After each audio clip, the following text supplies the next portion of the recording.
Injuries के बारे में। तो स्पोर्ट्स इंजरीज क्या होती हैं, कॉमन होती हैं किसी फील्ड ऑफ स्पोर्ट्स के अंदर। यहाँ पे तीन कैटेगरी में दो कैटेगरी में बांटा गया है, तीन कैटेगरीज में बांटा गया है। Soft tissue injuries, bone tissues injuries और इसके बाद जॉइंट इंजरीज आ जाती हैं। ठीक है, अब हम बात कर रहे हैं अपने सॉफ्ट टिश्यू इंजरीज के बारे में। तो इसमें पहला आता है हमारा कंट्यूजन। कंट्यूजन क्या होता है कि एक मसल इंजरी होता है, और ये क्या होता है, अगर हम डायरेक्ट हिट हो जाते हैं किसी भी स्पोर्ट इक्विपमेंट या किसी भी प्रॉब्लम से, तो वहाँ पे क्या होता है कि कंट्यूजन हमें होने लगता है। यानी कि ये हमारे माइनर एक्सीडेंट्स स्किन के साथ जो हो जाते हैं उनकी वजह से हो जाता है। जैसे हम गिर गए या किसी में लग गई, चोट लग गई, इस वजह से हेड या के कोने की वजह से कंट्यूजन हो जाता है। ठीक है, इसमें क्या होता है कि जो ब्लड वेसल होते हैं वो क्या होते हैं कि जो मसल्स होती हैं उसमें ब्रोक हो जाते हैं। यानी कि blood vessels and the muscles are broken and sometimes bleeding, यानी खून भी कभी कभी निकलने लगता है। और ये ब्रूसेस जो एक और फैक्टर है वो आगे हम पढ़ेंगे, तो वो भी इसमें हो सकता है। ठीक है, आगे बात करें तो ऐसे केसेस में क्या होता है कि मसल जो होती है कभी कभी तो रिस्पॉन्ड देना ही छोड़ देती है, या कभी कभी जो सीवियर केसेस होते हैं उसमें इनएक्टिव हो जाती है।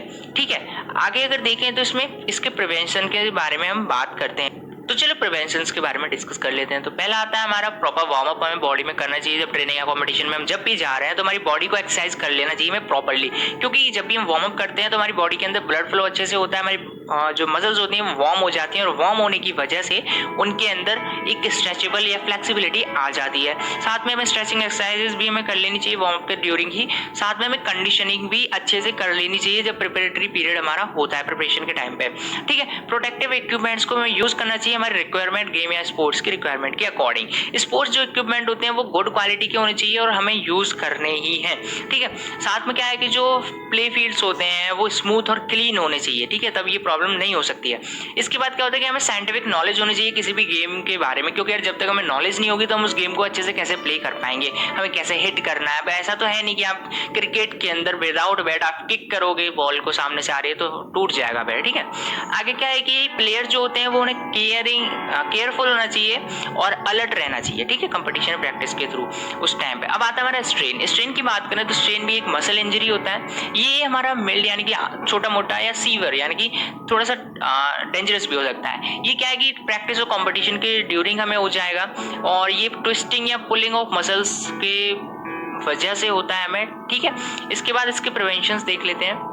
यहाँ पर भी हमें सेम प्रिवेंशन देखने को मिलेंगे, सारी चीज़ें सेम देखने को मिलेंगी, क्योंकि ये भी एक सिमिलर अमाउंट का एक इंजरी है। ठीक है, इसमें क्या है कि हमें वही सारी चीज़ें देखनी है कि प्ले फील्ड अच्छे होने चाहिए, वार्म अप करना चाहिए, स्ट्रेचिंग एक्सरसाइज करनी चाहिए, हमें साइंटिफिक नॉलेज होनी चाहिए, प्लेयर को अलर्ट रहना चाहिए। ठीक है, आगे बात करते हैं। तो अब जो बात आती है वो आती है हमारी स्प्रेन के लिए, क्योंकि अब आगे पढ़ेंगे थर्ड वाला स्प्रेन।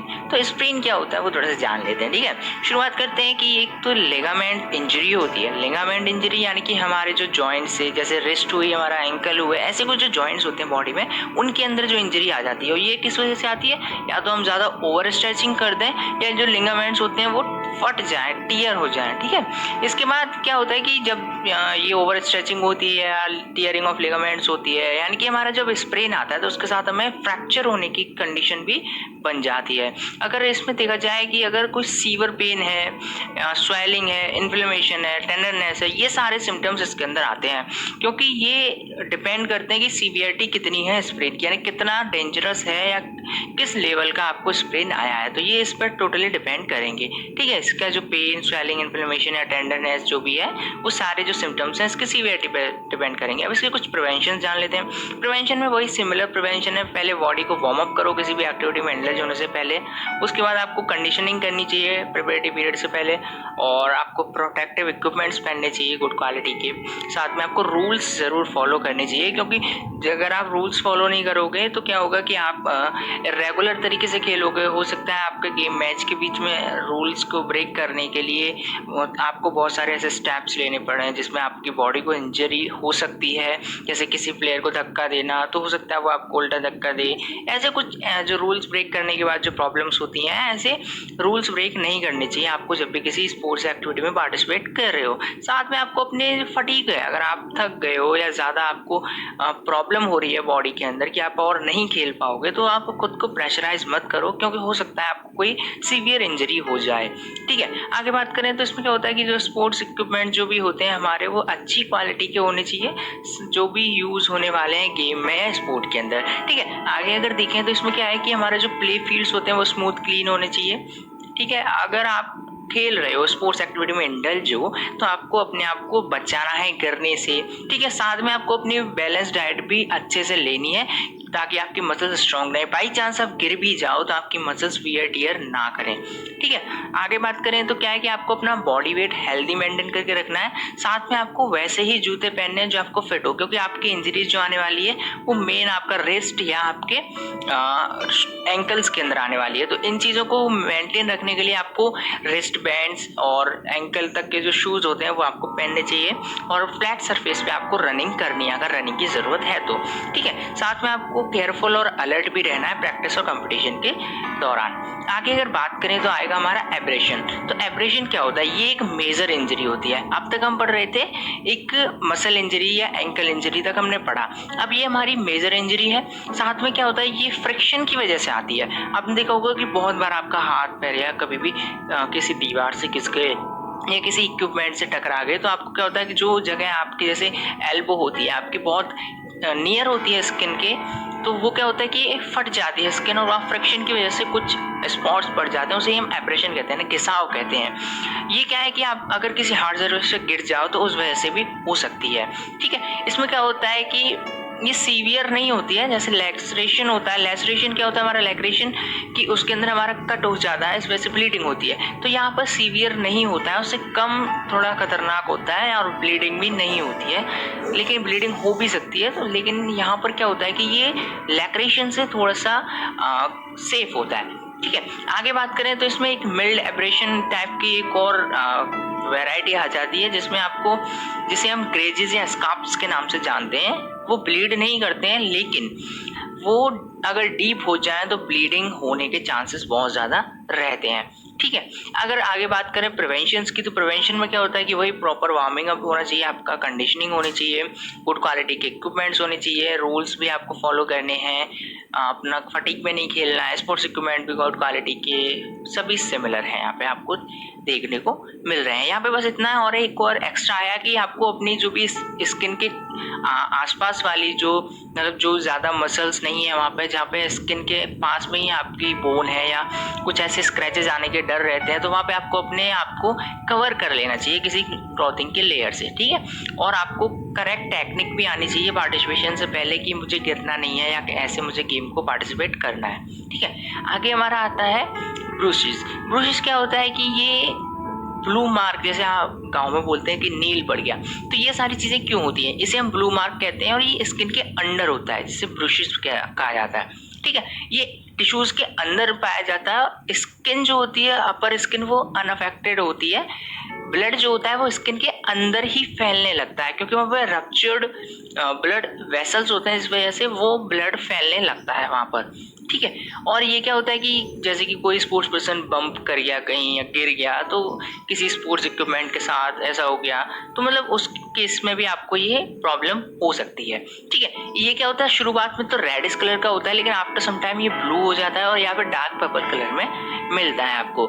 माइल्ड एब्रेशन को हम ग्रेजेस और स्कार्प्स कहते हैं, ये आप हमने लास्ट टाइम पढ़ा था, और इसमें क्या है कि ब्रूसेस भी इससे थोड़ा सा रिलेटेड होता है। क्यों? क्योंकि ब्रूसेस और जो एब्रेशन होता है उसके अंदर बस इतना ही रिलेशन है कि वहाँ पर स्किन फट जाती है, यहाँ पर स्किन नहीं फटती है। ठीक है, अब इसके प्रिवेंशन भी देखें तो सिमिलर प्रिवेंशन होते हैं, लेकिन यहाँ पर गुड एंटिसिपेशन पावर होनी चाहिए आपकी, यानी कि आपको बहुत सहजता से अपनी समझदारी से काम करना चाहिए। ठीक है, इसमें प्रोटेक्टिव इक्विपमेंट भी आपको यूज़ करने हैं, साथ में रूल्स वगैरह फॉलो करने हैं, फील्ड्स में आपको देख लेना है कैसा है, और केयरफुल रहना है। ठीक है, अब हम बात करेंगे बोन इंजरीज के बारे में। तो बोन इंजरीज में भी हमारे कई तरह की बोन इंजरीज हो जाती हैं। तो बोन इंजरीज में कई तरह के फ्रैक्चर्स हो जाते हैं। पहला आता है सिंपल फ्रैक्चर, जिसमें क्या होता है कि जो फ्रैक्चर में कोई भी वाउंड नहीं होता है, जहाँ पे बोन, यानी कि ऐसा फ्रैक्चर जिसमें कोई बाहर की तरफ कोई चोट नहीं लगी हो, लेकिन ब्रोकन किसी मतलब जो बोन है हमारी किसी एक प्लेस से टूट जाए, ठीक है, उस चीज़ को कहेंगे सिंपल फ्रैक्चर। उसके बाद कंपाउंड फ्रैक्चर आता है, जिसमें क्या होता है कि स्किन भी फट जाती है, मसल भी फट जाती है, और जो डैमेज्ड फ्रैक्चर होता है यानी कि डैमेज हो जाती है, जो फ्रैक्चर होता है उसके साथ साथ वो भी स्किन भी खराब हो जाती है, ठीक है। इसमें क्या है कि जो ब्रोकन बोन होती है वो हो सकता है स्किन से बाहर आ जाए, उसे फाड़ कर टीयर करके, ठीक है। कॉम्प्लिकेटेड फ्रैक्चर वो होते हैं जहाँ पर जो बोन होती है वो ब्रोकन हो, डैमेज हो, और साथ में अपने इंटरनल ऑर्गन्स को भी वो डैमेज कर दे, रिब्स हुए, साथ में उसके लंग्स वगैरह, लिवर वगैरह, ऐसी चीज़ों को भी वो अगर अफेक्ट कर रहा है तो वो कॉम्प्लिकेटेड फ्रैक्चर्स होते हैं। इसमें क्या है कि इंटरनल ऑर्गन्स में टिश्यूज आ सकते हैं, नर्व, आर्टरीज, ऐसी चीज़ें आ सकती हैं, ठीक है। जैसे कि ये जो फ्रैक्चर्स होते हैं कॉम्प्लिकेटेड या डेंजरस होते हैं, जैसे कि अब हाई जंप होता है या पोल वॉल्ट जैसे इवेंट्स होते हैं, उनके अंदर इसके चांसेस ज़्यादा होते हैं। ग्रीन स्टिक फ्रैक्चर ऐसे फ्रैक्चर होते हैं जो कि बच्चों में देखे जाते हैं, क्योंकि उनके बोन्स काफ़ी ज़्यादा सॉफ्ट होती हैं, डेलिकेट होती हैं, और वहाँ पे बोन पे ज़्यादा स्ट्रेस पड़ने पे वो मुड़ जाती है, बेंड हो जाती है, टूटती नहीं है, बेंड हो जाती है, ठीक है। कॉम्बिन्यूटेड फ्रैक्चर वो होते हैं जब बोन 3 या 3 से ज़्यादा पीसेस में टूट जाए, ठीक है। ऐसे फ्रैक्चर्स साइकिलिंग, राइडिंग, मोटरसाइकिलिंग, ऐसे जो इवेंट्स होते हैं उनके अंदर हो सकती है, ठीक है। हमारा आता है इम्पैक्टेड फ्रैक्चर जो लास्ट है। इसमें क्या है कि हमारा फ्रैक्चर जो होता है वो एंड जो होता है, किसी बोन का एंड होता है, वहाँ से टूटती है, और वहाँ क्या कि वो टूटकर दूसरी बोन के अंदर एंटर कर देती है, ठीक है। इसे हम इम्पैक्टेड फ्रैक्चर करते हैं, वो अपना इम्पैक्ट डाल देती है दूसरी बोन के ऊपर। अब इसके अंदर हम जो बात करेंगे कॉजेस की बात करेंगे, कैसे हो सकता है। देखो यार, अगर किसी स्पोर्ट्स में आप खेल रहे हो तो वहाँ पर इसका हाई इम्पैक्ट होता है, ठीक है। ट्रॉमेटिक, फोर्सफुली और अननेचुरल मूवमेंट्स अगर आप कर रहे हो तो वहाँ पे भी आपको फ्रैक्चर हो सकता है। ज़्यादा टाइम के लिए आप वॉकिंग और रनिंग कर रहे हो और उसका भी मेथड आपका गलत है तो इस वजह से भी हो सकता है, ठीक है। अगर आप किसी हार्ड सरफेस पे सडनली गिर जाओ तो ये फ्रैक्चर हो सकता है। अगर आप किसी सॉलिड स्पोर्ट्स इक्विपमेंट या सॉलिड सब्सटेंस से ऐसे टकरा जाओ डायरेक्टली तो भी ये फ्रैक्चर हो सकता है। ऑस्टियोपोरोसिस भी इसका रीज़न हो सकता है, ठीक है। आगे इसका प्रिवेंशन की बात करें तो प्रिवेंशन में सिंपल से प्रिवेंशन वही है सारे के सारे, ठीक है। इसमें सभी प्रिवेंशन वही है जो अभी हमने पढ़े थे। चलो ये सारे, इसमें बस एक चीज़ और आपको अवॉइड करना है, फॉलिंग वगैरह, ये सारी चीज़ें देख लेना। आगे बात करते हैं हम जॉइंट इंजरीज़ की। अब जो जॉइंट इंजरीज़ आएंगी वो कैसी इंजरीज़ होती हैं यार, इसमें क्या होता है कि जॉइंट्स की डिसलोकेशन हो जाती है, ये इसमें मेन इंजरी होती है। जॉइंट्स में जो भी डिसलोकेशन होती है जॉइंट्स की वो मेन इंजरी है इसके अंदर। ये क्या होता है कि जब हम किसी कॉन्टैक्ट स्पोर्ट्स जैसे फुटबॉल हुआ, हॉकी हुई और रग्बी बॉल हुआ, ऐसे जो गेम्स होते हैं, स्पोर्ट्स होते हैं, उनके अंदर ये डिसलोकेशन होने के चांसेस बहुत ज़्यादा होते हैं। और ऐसे स्पोर्ट्स जिनमें हमारे गिरने के चांसेस ज़्यादा होते हैं उसके अंदर भी डिसलोकेशन होने के चांसेस बहुत होते हैं। ये क्या होता है कि मतलब जो सरफेसेस होते हैं बोन्स के वहाँ से वो डिसलोकेट हो जाते हैं, यानी कि जो उनके जॉइंट्स होते हैं वहाँ से वो डिसलोकेट हो जाते हैं। अब इसमें भी डिसलोकेशन की, जैसे डिसलोकेशन ऑफ लोअर जॉ, यानी कि आपका जो फेस होता है उसकी जो लोअर जॉ है उसके अंदर आपका मतलब थोड़ा सा डिसलोकेशन हो जाए तो वो भी आपका एक टाइप आता है इसमें। शोल्डर जॉइंट का डिसलोकेशन होना भी इसमें एक आपका टाइप है। साथ में आपका हिप जॉइंट्स का जो डिसलोकेशन होता है वो भी हो सकता है। साथ में आपका रिस्ट भी इसमें डिसलोकेट हो सकता है अगर आप ज़्यादा फोर्स अप्लाई कर देते हो। या लोअर जॉ की बात करें तो आपकी जॉ अगर चिन अगर आपकी टकरा जाती है किसी हार्ड सब्सटेंस से। शोल्डर जॉइंट की बात करें तो आप ज़्यादा हैवी वेट उठाते हो या कोई किसी चीज़ से टकरा जाते हो। हिप जॉइंट्स अगर आप ज़्यादा फोर्स लगा रहे हो अपने लेग से तो फीमर जो होती है आपकी वो मतलब वहाँ से डिस्टर्ब होकर आपको हिप जॉइंट का डिसलोकेशन दे सकती है, ठीक है। आगे इसके प्रिवेंशन के बारे में बात करें तो प्रिवेंशन हर जगह आपको सेम ही मिल रहे हैं, तो सारी जगह सेम होंगे। बस इसमें थोड़ी सी चीज़ें ऐड हो जाती है कि आपकी एंटिसिपेशन और कंसंट्रेशन पावर भी अच्छी होनी चाहिए ताकि आप गिरो ना, कम गिरने के चांसेस हों आपके, ठीक है। और इसमें सारी चीज़ें सिमिलर हैं, ठीक है। आपको बस यही चीज़ें कंट्रोल में रखनी है। अब कॉजेज़ की बात करें तो इम्प्रॉपर कंडीशनिंग इसका कॉज हो सकता है, इम्प्रॉपर वार्मिंग अप भी इसका कॉज हो सकता है। अनसाइंटिफिक वे ऑफ ट्रेनिंग यानी कि खेलने का तरीका ही आपका ढंग से नहीं है, या आपकी फिटनेस अच्छी नहीं है, न्यूट्रिशंस आपको प्रॉपर नहीं मिल पाए हैं, और आपकी स्पोर्ट्स फैसिलिटीज़ भी अच्छी नहीं है। कहीं आपको मतलब प्रॉपर इक्विपमेंट्स नहीं मिल रहे, प्रॉपर प्रॉप्स नहीं मिल रहे हैं आपको, तो ऐसा भी हो सकता है। ये रीज़न भी इसके स्पोर्ट्स इंजरी का कॉज हो सकता है। यानी कि इंजुडिशियस ऑफिशिएटिंग, यानी कि आपके जो रेफरीज वगैरह होती हैं वो आप पर ध्यान नहीं दे रहे हैं, या फिर कोई और प्लेयर आपको परेशान कर रहा है तो वो उसे मतलब जज नहीं कर रहे हैं, तो साथ में ऐसा इंजरीज हो सकती है कि आपको कोई हर्ट कर दे। आगे बात करें तो इसमें प्रोटेक्टिव इक्विपमेंट्स का यूज़ नहीं करना। आपके जो फटीग है उसके दौरान भी आप अपना काम कर रहे हो तो गिरने के बाद टूटने का चांसेस रहता है भैया। इसके बाद कंपटीशन का अगर प्रेशर है तो हड़बड़ी में आप कुछ भी कर दोगे तो टूट जाओगे हाथ पैर। केयरलेसनेस ड्यूरिंग द गेम्स खेलते टाइम केयरलेसनेस भी हो सकती है आपको। रिकरेंस ऑफ इंजरी, यानी कि कभी आपको इंजरी हुई है तो ऐसा होता है बहुत सारे स्पोर्ट्स पर्सन के साथ कि वो बार बार होती रहती है, थोड़ी सी चोट लगी नहीं कि हाथ पैर टूट गए, तो ये भी एक इसका कॉज है। ठीक है, साथ में इम्प्रॉपर स्पोर्ट्स इक्विपमेंट, ये आप समझ के। ओवर यूज ऑफ मसल्स, यानी कि मसल्स आपके फटीग कंडीशन में उसके टिश्यूज वर्क नहीं कर रहे, ब्लड सर्कुलेशन बहुत तेज है, टेम्परेचर हाई है, लेकिन आप उसकी मसल्स को यूज करते जा रहे हो तो हो सकता है वियर टियर आ जाए और साथ में आपको इंजरी दे दे। ठीक है, आगे बात करें तो prevention of sports injury, proper conditioning, proper warming up और साइंटिफिक वे ऑफ ट्रेनिंग और proper knowledge of sports skills, यानी कि आपको अच्छे से ट्रेनिंग या साइंटिफिक वे में करना चाहिए, यानी कि अच्छे तरीके से करना चाहिए, साथ में आपको नॉलेज होनी चाहिए स्पोर्ट्स के स्किल्स की भी। ठीक है, बैलेंस डाइट आपको लेनी चाहिए, न्यूट्रिएंट्स मिलते रहे, रूल्स को ऑबे करना सीखना चाहिए, प्रॉपर स्पोर्ट्स फैसिलिटीज़ आपको प्रोवाइड कराई जानी चाहिए। ठीक है, और अनबायस्ड ऑफिशिएटिंग, यानी कि आपको साथ अगर कोई रेफरी वगैरह है तो सभी को एक ट्रू और एक अच्छा डिसीजन लेकर ही आगे बढ़ना चाहिए। साथ में आपकी प्रोटेक्टिव इक्विपमेंट्स का यूज़ और प्रॉपर स्पोर्ट्स इक्विपमेंट्स होने चाहिए। ओवर ट्रेनिंग नहीं करनी है, अगर बॉडी वर्क नहीं करना चाहती तो उसे ज़्यादा फोर्स नहीं करना है। साथ में कूलिंग डाउन भी करनी है, वार्मिंग अप के बाद आपको कूलिंग डाउन भी करनी है बॉडी की, नहीं तो वियर टियर हो सकता है, क्रैम्प्स आ सकते हैं। ठीक है, अब आगे जो हम बात करेंगे फर्स्ट एड के बारे में, तो फर्स्ट एड क्या होता है कि एक ऐसा इमीडिएट और टेम्पररी केयर है किसी भी एक्सीडेंटल या सडन इलनेस वाले विक्टिम के लिए। जब तक आपको एक परफेक्ट मेडिकल हेल्प या फिजिशियन नहीं मिलता तब तक आप उसको कवर कर पाओ।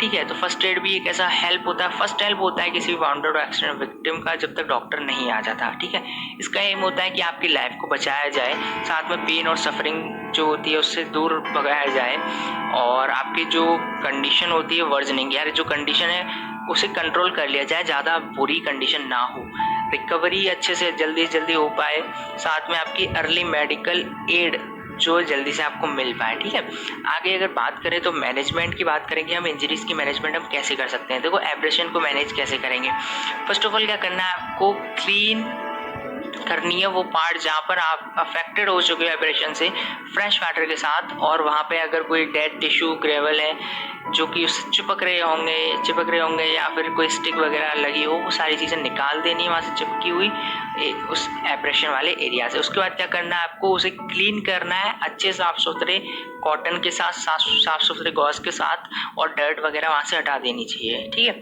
उसके बाद क्या करना है कि इसे बहुत आराम से करना है, ज़्यादा हर्ड नहीं होना चाहिए, और अफेक्टेड एरिया को ड्राई कर लेना है। ठीक है, इसके बाद क्या करना है, मेडिकल ऑइंटमेंट लगा देना है कि ताकि आपके जो प्रोलिफरेशन है बैक्टीरिया की वो ज़्यादा ना आए, यानी कि वो बैक्टीरिया वहाँ एक्टिव ना हो, आपको इन्फेक्शन ना दे पाए। ठीक है, और आपको ज़्यादा से ज़्यादा ऑइंटमेंट लगाना चाहिए ताकि कुछ और चीज़ स्टिक ना हो पाए। ठीक है, use a big piece of gauze for dressing, यानी कि ड्रेसिंग जब आप उस पर पट्टी वगैरह बांधते हो तो वो जब तक डॉक्टर नहीं आ जाता है या फिर जब तक आप कर रहे हो तो उसे प्रॉपरली करो, या डॉक्टर के पास ले जाओ, उसे टेटनस का इंजेक्शन वगैरह लगवाओ और इन्फेक्शन से बचा लो। ठीक है, dressing should be change as per the instruction of doctors. ठीक है, चलो भाई आगे बात कर लेते हैं। इसमें अब कंट्यूजन आता है हमारा। कंट्यूजन का है कि cold compression should be used immediately, यानी कि हम उसे प्रेस करें, कंप्रेस करें, हमारे जो भी कोल्ड जैसे आइस होती है उसका आइस पैक होता है उसके यूज़ से हम कर सकते हैं। आइस और कोल्ड वाटर इसमें यूज नहीं होना चाहिए, ज़्यादा से ज़्यादा 40 मिनट से ज़्यादा नहीं होना चाहिए लगातार। ठीक है, क्योंकि वहाँ बर्निंग दे सकता है वो स्किन को। अगर आप बात करो कोल्ड कंप्रेशन की तो वो 5 से 6 टाइम्स हर दिन होना चाहिए कंट्यूजन से बचने के लिए। अगर वहाँ ज़्यादा स्वेलिंग है उस पर तो एंटी इन्फ्लेमेटरी मेडिसिन भी आपको वहाँ देनी चाहिए। ठीक है, इसके बाद क्या है कि स्वेलिंग अगर अब भी रहती है तो डॉक्टर से बातचीत कर लो भैया अपनी, और अगर प्रॉपर रिहेबिलिटेशन के लिए तो फ्लेक्सिबिलिटी एक्सरसाइज भी करनी चाहिए केयरफुली, कहीं ज़्यादा चोट ना लग जाए। ठीक है, अब फिर से इसमें हम बात करेंगे लैक्रेशन क्या होता है कि एक इरेगुलर कट होता है स्किन पे किसी भी शार्प ऑब्जेक्ट या शार्प एज स्पोर्ट्स इक्विपमेंट से लग जाए, जिसमें क्या होता है कि वाउंड्स जो होते हैं थोड़े से ज़्यादा डेंजरस होते हैं और पॉइजनस भी हो सकते हैं। तो ये क्या है, आपके ट्रीटमेंट होने के बाद भी, आपकी चोट ठीक होने के बाद भी इसके कुछ मार्क्स रह जाते हैं। ठीक है, इसका मैनेजमेंट कैसे करना है? देखो, फर्स्ट ऑफ ऑल क्या करना है, आपको ब्लीडिंग को कंट्रोल करना है। सबसे पहली बात, आपको ब्लीडिंग को कंट्रोल करना है। इसके लिए आपको क्या करना होगा कि आपको जो हार्ट लेवल है उससे ऊपर, यानी कि आपको, क्योंकि ब्लड सर्कुलेशन आपका हार्ट की वजह से होता है, अगर वहीं से आपका ब्लड सर्कुलेशन तेज हो रहा है तो उस वजह से वो ब्लड काफ़ी तेज़ी से निकलने वाला है, तो वो ना निकले, इस वजह से आपको उसके ऊपर से प्रेस करके रखना है कि वो वहाँ से ब्लीडिंग ज़्यादा ना हो। अगर ब्लीडिंग फिर भी हो रही है, आप उसे अनेबल हो स्टॉप करने के लिए, तो कुछ आपकी बॉडी में जो प्रेशर पॉइंट्स होते हैं उनका यूज़ कर लेना चाहिए। साथ में आपको वंस अगर ब्लीडिंग स्टॉप हो जाती है तो आपको वॉश कर देना चाहिए लैक्रेशन वाले पार्ट को किसी वार्म वाटर से और अच्छे सोप से। ठीक है, आगे बात करें तो अगर लैक्रेशन में अगर आपको स्टिचेस की ज़रूरत पड़ रही है तो आपको जो पर्सन रिक्वायर्ड है उसे स्टिचेस दे देनी चाहिए, डॉक्टर के पास उसे तुरंत ले जाना चाहिए। अगर जैसे कोई सिंपल सी इंजरी है जिसमें सिंपल कट है तो उसमें आपको स्टिचेस की ज़रूरत नहीं है, तो एंटीसेप्टिक ऑइंटमेंट उसमें रेगुलरली लगाते रहिए और इसे एक गॉज जो रैप कर दीजिए, आप पट्टी वगैरह जो होती है उसके साथ उसे रैप कर दीजिए। ठीक है, रोलर करके। उसके बाद क्या है कि जब आपको ड्रेसिंग की चेंज करवाना हो तो उससे पहले आपको जो इंजर्ड पार्ट है उसे साफ कर लेना चाहिए। ठीक है, और इन्फेक्शन वगैरह भी आपको रेगुलरली देखते रहना चाहिए। अगर दर्द हो रहा है तो आपको पेन किलर ले लेना चाहिए भैया। आगे बात करेंगे, हम करेंगे इंसिजन क्या होता है कि ये भी शार्प एजेस वगैरह से हो जाता है, तो जैसे स्पैक्स वगैरह है पैर में लग गया है ऐसे करके। ठीक है, तो क्या होता है कि इसमें आर्टरीज और वेन्स भी कट हो सकती हैं, हो सकती हैं और ब्लड फ्रीली बाहर आ सकता है इंसिजन से, यानी सीज नहीं होगा ब्लड आपका। इसमें क्या करना है कि जो वाउंड है वो अगर डीप नहीं है तो ब्लड को बाहर आने दो, क्योंकि इसके साथ आपके जर्म्स भी बाहर आने लगेंगी। ठीक है, इसके बाद देखें तो such wound should be clean with iodine tincture, और स्पिट क्लीन कर लेना चाहिए आपको। ठीक है, इसके बाद क्या करना है कि जो एक कॉटन का पीस लीजिए, उस वाउंड पे लगाइए, बैंडेज लगाइए, अप्लाई कर दीजिए भैया। इसके बाद क्या करना है, जो डर्ट वगैरह है वो उसमें नहीं जानी चाहिए, पहले ही साफ सफाई कर लेनी चाहिए। ठीक है, अगर ज़्यादा ब्लीडिंग हो रही है तो बैंडेज को टाइटली लगा के रखना चाहिए। अगर वाउंड ज़्यादा डीप है तो डॉक्टर से कंसल्ट कर लेना है। ठीक है, इसके बाद हम बात करेंगे इसके अंदर स्प्रेन का मैनेजमेंट देखेंगे। देखो, इसके दो मेथड होते हैं, एक प्राइस एक माइस। देखो, इसमें हर लेटर, प्राइस और माइस में हर लेटर एक जो कंपोनेंट है उसे डिनोट कर रहा है। तो प्राइस पहले देख लेते हैं। प्राइस में पी डिनोट करता है प्रोटेक्शन को, तो प्रोटेक्शन बहुत ज़रूरी है उस विक्टिम के, उस इंजर्ड एरिया के। ठीक है, जो कि उसके अंदर सपोर्ट यूज़ कर लेना चाहिए आपको, जैसे वियरिंग शूज़ वगैरह है। इसमें जो फादर लिखा हुआ है वो गलत है, मिसप्रिंट हो गया है, आई एम सॉरी।